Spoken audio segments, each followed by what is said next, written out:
آپ کو بتائیں کہ ڈی چوک عوام کے لیے مکمل طور پر کھل چکا ہے اور ٹریفک کا نظام بھی رواں دواں ہے۔ ہماری نمائندے خصوصی عروج فخر اس وقت ڈی چوک پہ موجود ہیں، ان سے جانتے ہیں کہ کیا صورتحال ہے۔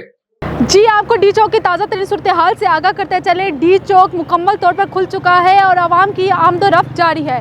سوال یہ ہے کہ ڈی چوک بند کیوں ہوا تھا؟ ڈی چوک بند ہونے کا مقصد پی ٹی آئی کے کارکنان کا اپنے بانی پی ٹی آئی کو رہائی کروانے کے لیے احتجاج تھا۔ پی ٹی آئی کے کارکنان کا کہنا ہے کہ ہماری کئی اموات ہو چکی ہیں، جبکہ حکومت کا کہنا ہے کہ صرف 4 اموات ہوئی ہیں، وہ بھی اس وقت کی موجودہ صورتحال اور بھگدڑ کی وجہ سے۔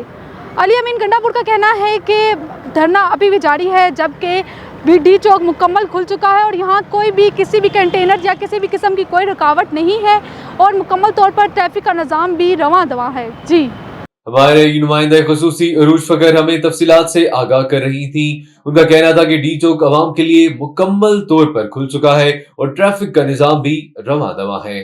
اب چلتے ہیں بقیہ نشریات کی طرف۔